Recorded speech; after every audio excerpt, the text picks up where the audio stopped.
All right, guys, this is Normal Central coming back at you on the YouTube video. And you might see that I am wearing a Braves hat today because guess what? I'm an Atlanta Braves fan. They're playing the Twins tonight on the road. They had a bad game one. They're going to hopefully win game two. With Tyler Molly on the mound today. But man, Florida State football is right around the corner. And I know you don't want to hear about the Braves. But guess what? I got my guy Nole Nation with me, man. How are you doing? I am great. How are you? Doing great, man. We've done a lot of videos together the last couple of days and everything. I just want fans to get excited for the season. I understand the optimism is not all the way there. Florida State fans are in wait and see mode. They want to see everyone be successful. And I know, New Mexico State is right around the corner. August the 29th in Doak Campbell Stadium on the great CW network. I know everyone's going to be tuning into that right after they watch their reality TV. So I'm super excited to see what Florida State can do this year. But, today's conversation, I want to tie it back into a position that I know some people are kind of worried about from years past, and that's the linebacker position. Now you have Ernie Sims that's coming in. He got promoted to the position, and he's a former linebacker at Florida State. Five-star, was a certified just playmaker. I mean, he's what everything you wanted in a linebacker. Obviously, his career didn't go smooth exactly at Florida State, but he had some really flash moments. But he's got a lot of linebackers in this core that I think a lot of people would like, but they need to see more out of. Now, obviously, you added a guy like Chris Jones at linebacker from Southern Miss. You got him over, he signed over from Ole Miss, and, you got him back in the fold, and you probably had to pay a pretty penny for him because he had 135 tackles. I love Chris Jones. I think he is very aggressive. I think he's what you need in a Florida State linebacker. I'm not ready to say he's probably the best linebacker you've had in 10 years. I don't want to be put on a poster with that. But I do honestly think that this is a linebacker that is very instinctual. I do think that he can cover well in space. He had two interceptions in last year's 2025 season. And I think, this could be a guy that can come down and run support, be able to provide you adequate coverage in support, with that being able to create in space. And I think this is a pretty good linebacker. I think this is probably the best linebacker you've had since Tatum Bethune and Kalen DeLoach. I mean, I think this is a doable linebacker core with Chris Jones. What are your thoughts on Chris Jones? Yeah, I mean, he's a great guy. He reminds me a lot of Tatum Bethune, Mm. just in terms of being able to run and stop the run and get to the quarterback and stuff like Mm. that. Obviously, we all saw that Tatum Bethune had a huge sack against, was it Cam Ward? Hmm. Yeah, he had a huge sack against the Titans the other night. Yeah. Well, oh yeah, that was Will Levis. That was Oh, Will Will Levis. Levis. Here's the thing too, because I know the Jaden Daniels thing with him with the whole five thing. Man, he had that huge hit against Jaden Daniels in the LSU game. I was actually there in person to Yeah. see that. Man, I mean, I thought I saw a body die on the field. I mean, the way it looked. I mean, Jaden Daniels has taken some hits in his college career, and that was definitely one of them he probably felt. He probably notices Tatum Bethune in his sleeps. Well said. But yeah, just super excited to see what happens with Chris Jones. He's an exciting piece for Florida State to really get behind. I know he's a little bit on the smaller side. He's like 5'11", 5'10", but he's more of that. He's built, he's put together. He's very instinctual. He has that veteran leadership that you like. But Ernie Sims was actually asked because he was actually brought on today after Tuesday's practice to talk with the media. And he said this, he talked about starting alongside the position next to Chris Jones because that's obviously a question mark everybody wants to see. And he says we're still identifying the ones that are going to roll out there. That kind of scares me a little bit, man. It's we're getting closer and closer to the season. And you still haven't named or had an idea. I understand a competitive advantage. I get that. He's not going to say, oh, it's this guy, and this guy. But I thought maybe he would actually identify some guys that may be standing out, kind of give you a little teaser, a little bit there. But he didn't really give you much with that comment. And I was kind of surprised and a little bit disappointed by that. What is your thoughts on that? Well, this linebacker room is absolutely loaded with talent. I mean, you talk Mm-hmm. about guys like AJ Cottrell, you've got Isaiah Williams, Hmm. uh, four-star prospect. Yeah, yeah. You've got You also got the veterans with Omar Graham and Blake Omar, Nicholson. Blake Yeah, Nicholson, Caleb Lavali, yeah. Noah And then Lavali. I yeah, mean, and you then have one so one many guy you guys. didn't even notice there too is Gaber, who Oh used to yeah, be at Nebraska, played at North Carolina last year, had about 40 tackles.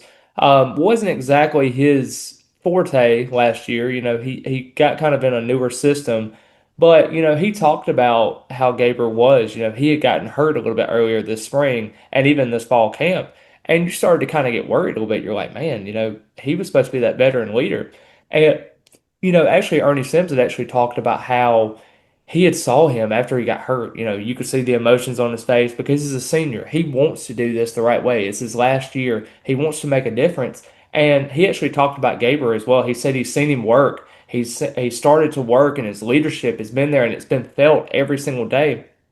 And you thought that was what it was going to be for Stephon Thompson, but you never really saw that from him until very late in the year. He got hurt as well, kind of a little bit later. But it just seems like with Gaber, it just hasn't really translated as much in this past year. But he's been a very productive linebacker. He's had over 200 tackles in his career. Do you think that could probably be a factor in what Florida State could bring to that rotation because they emphasize so much on veteran leadership? Absolutely. A guy that's been around the league and, can pass on knowledge Mhm. to like even some of these freshmen like a Dalen Green Yeah, and Isaiah Williams, who we're very high on yeah. to even potentially start. Hmm. But having guys like that just pass on knowledge from around the league and try to help in any way they can is going to help shape up this linebacker room to ultimately be better.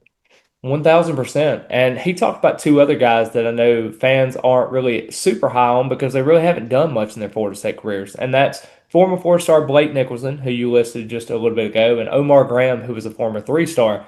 Both of those guys are seniors. They're in their last years of eligibility. And he talked about how you've seen tremendous growth in both of those guys. They both have unique skill sets and what they add to the room. And you just haven't seen it at Florida State. Yeah, Blake's had, 50 tackles here, 50 tackles here, 20 tackles. He hasn't really played much in run support.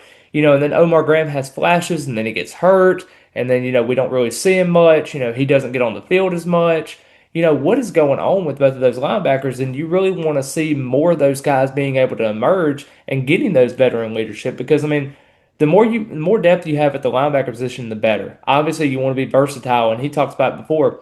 This defense can call on two linebackers, three linebackers, or even four. You need to have those guys ready for action, and it's good to see, the Gabers, the Nicholsons, the Grahams, those guys that have been veterans and have been through college football, and you want to see them succeed. That's a great thing to have.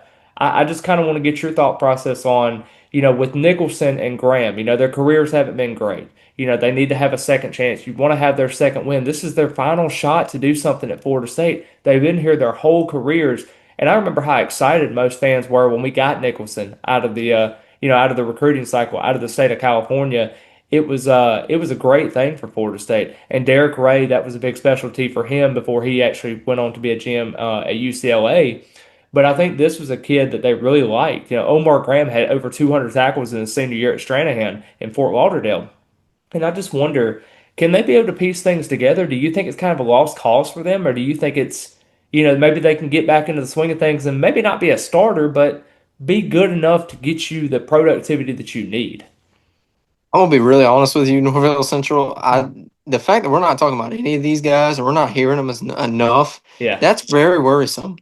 Because these are yeah, guys that have been here all 4 years, and you have an Omar Graham Jr. who you saw last year. yeah, You've seen a Nicholson, and those are two. Or Nicholson's been a guy that the fan base has said needs to step up. yeah. The fact that you're not hearing any of these names being mentioned around a Chris Jones, a Mhm. Gaber, Yeah. that's very worrisome to me. I agree, man. It's like I understand you want to see them be consistent. And it kind of comes back to the same point I had recently about Daniel Lyons. He's been here for a long time. Everybody's saying that he's the next coming, he's going to be great at the defensive line, but he hasn't shown it. You don't want to have this false hope for a veteran and have all this hype built up and just not do anything. It reminds me of last year when actually Mike Norvell had actually talked about Jaden Jones, for example. And I love Jaden, don't get me wrong. He transferred over to Missouri, and I hope he does good things this year.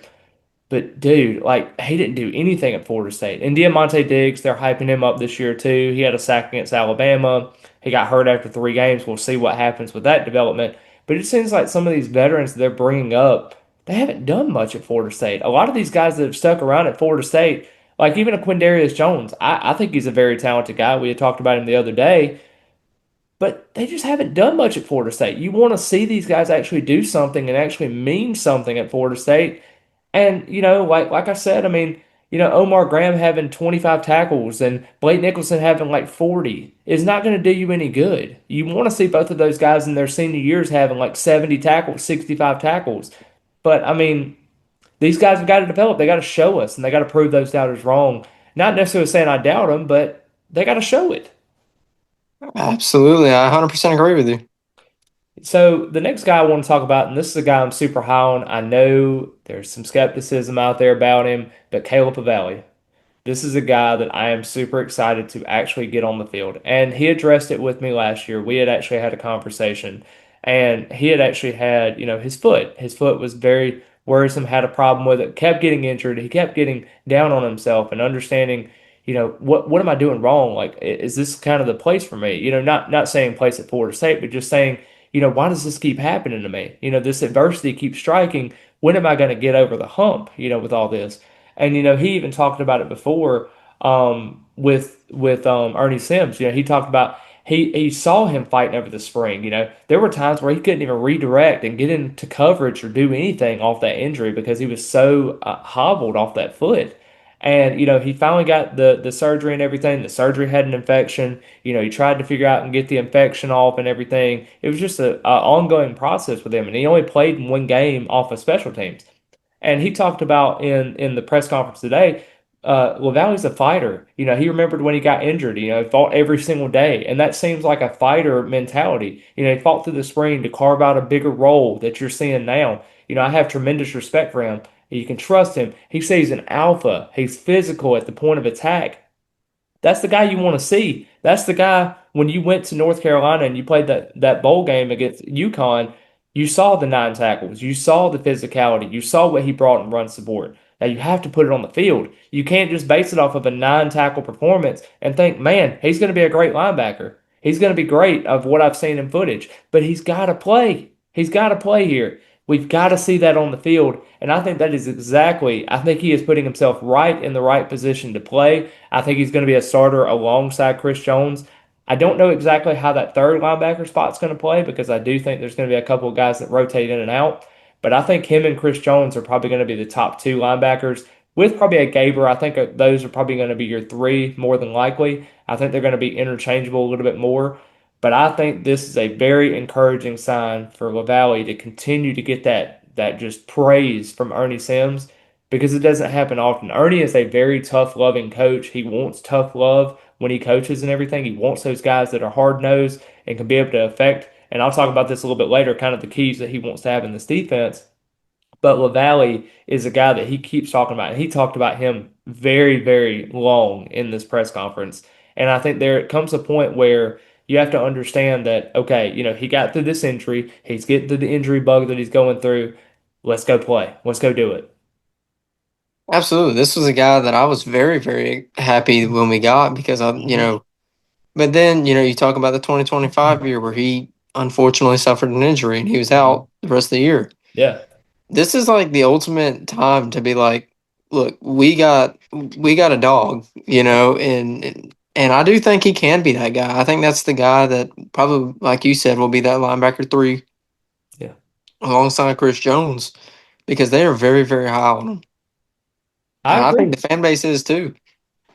Yeah, and I mean, I understand. Like with LaValley, you got to see it be done. This is the guy that has probably what 15 total tackles in his career. I mean, he's a redshirt sophomore, technically a junior at this point. He hasn't done much. I don't blame him for doubting. I understand where it's coming from. Obviously, I'm not one to be super negative about things, but I understand where fans are coming from and using your judgment, with everything.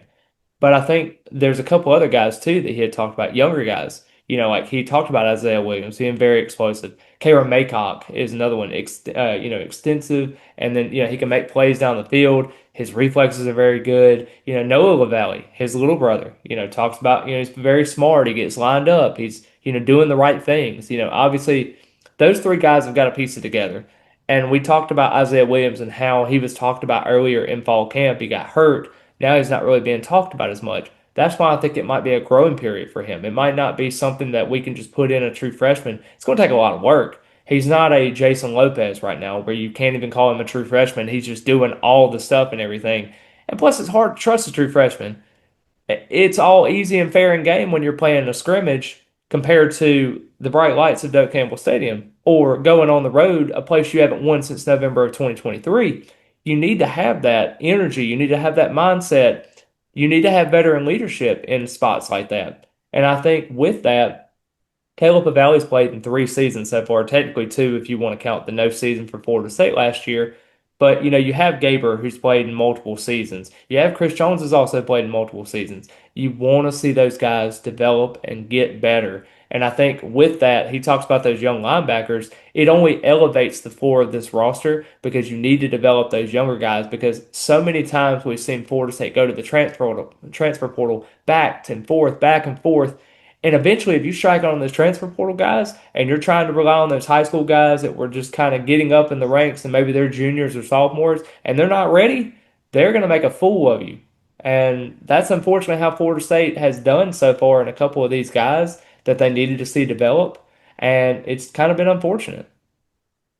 Yeah, I mean, you talk about guys with experience. I mean, you can even throw in an Omar Graham and a Blake Yep. Nicholson as well in that category. Yeah. And you talk about some of the freshmen. You had a Dalen Green, Hmm. who's on there front flip from Arkansas. Yeah. You have a Noah Lavali. I know you just mentioned him. Yeah. You have who I'll get back to it. But you have a lot of freshmen, Yeah. and you need to see a lot of that veteran leadership getting passed down. So that way, 2027, 2028, you got the Hmm. same kind of guys that can go and make plays. I'm not comparing some of these freshmen to like a Chris Yeah. Jones, but you need to kind of have some of those guys that have that leadership mentality. Yeah, and then you even look at a guy like I think they're going to be redshirting this year more than likely, but Chris Thomas, he's been hurt, Yeah. big JUCO guy that they really liked. Problem is he's been hurt, he's still trying to factor in everything and kind of getting back to the swing of things, but it just seems like, there's a lot of things that's going through and Ernie Sims, he's got to develop a new mindset for this linebacker core. And he talks about it, there were some qualities that he had mentioned in the presser. And eventually one of the reporters asked him, like, hey, you keep talking about all these qualities. What are the qualities that you want to see in your linebacker? And he was like, good question. There's a lot of good things that we can base off of this. Commanding the field. Violence on the ball is a huge one. I smiled when I saw that, when I heard that coming out of his mouth. Violent linebackers. But here's the kicker. He said violent linebackers with proper technique.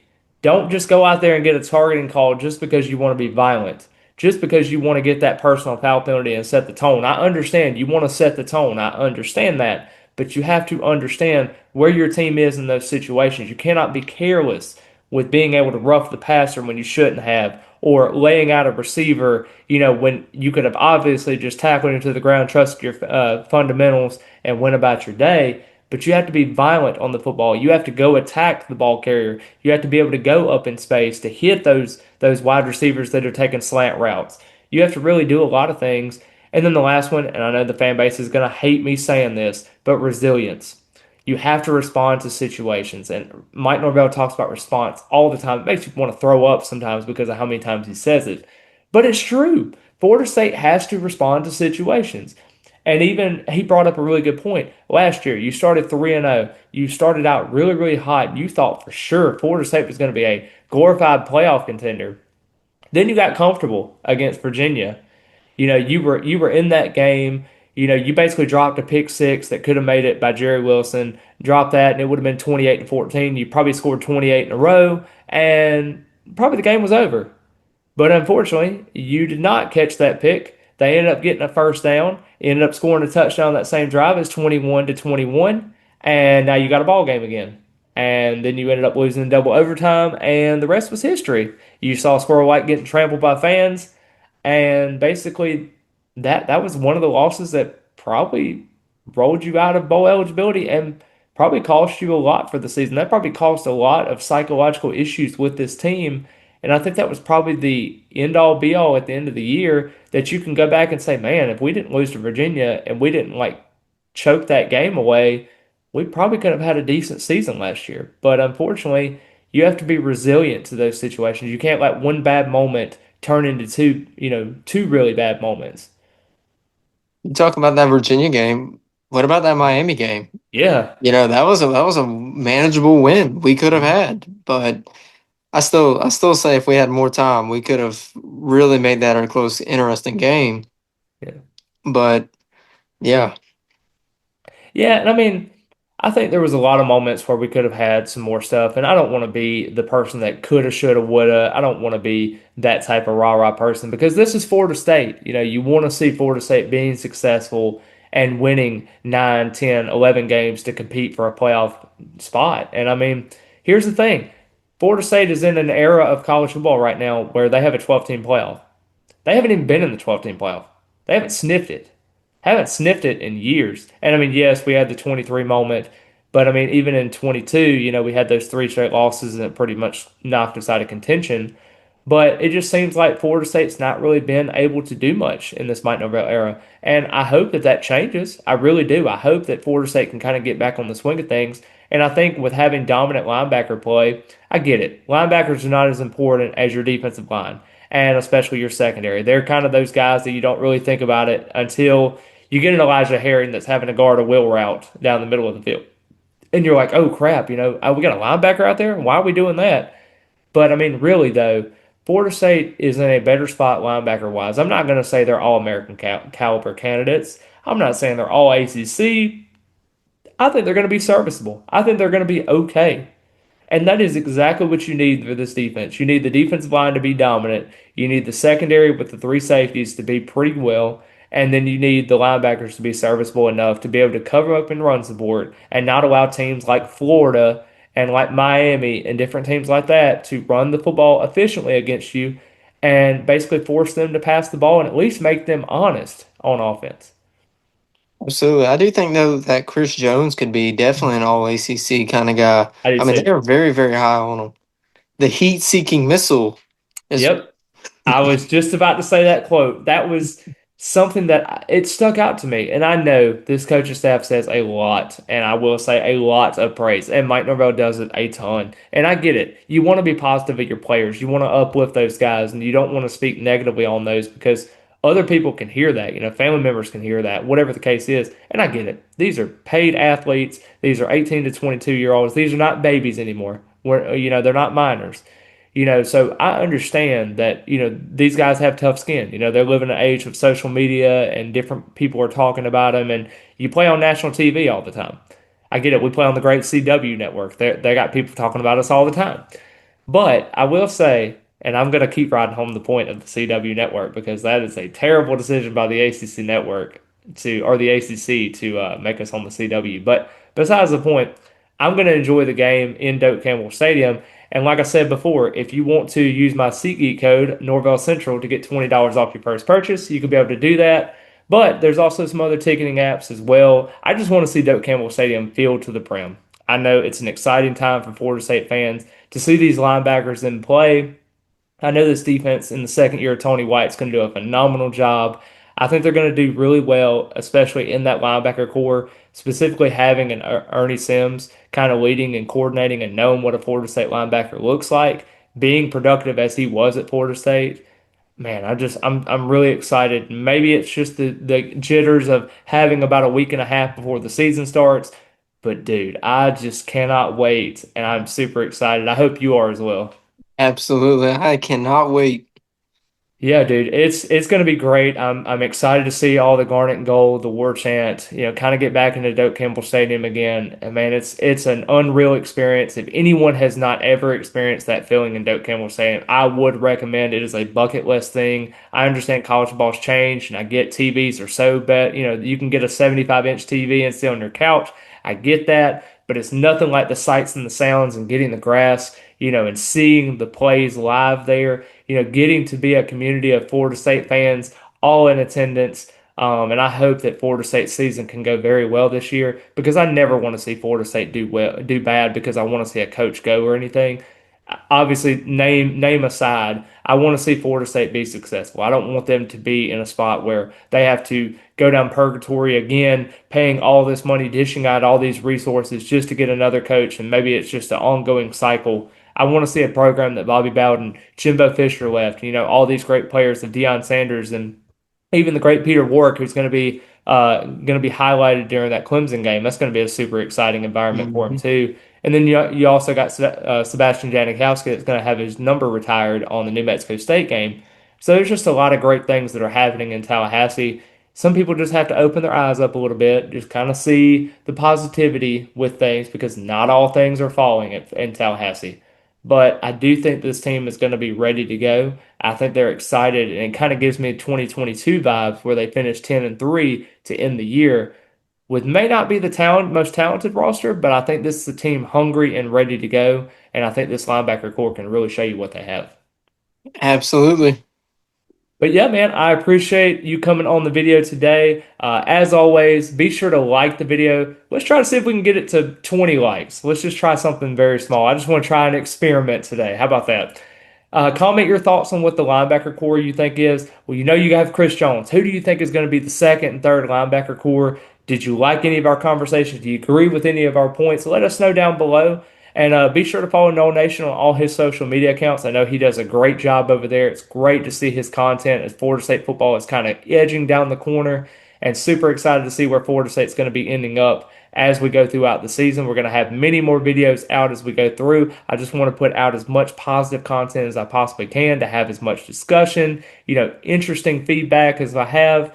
And I appreciate all the love and support. And as always, go Noles. Who knows?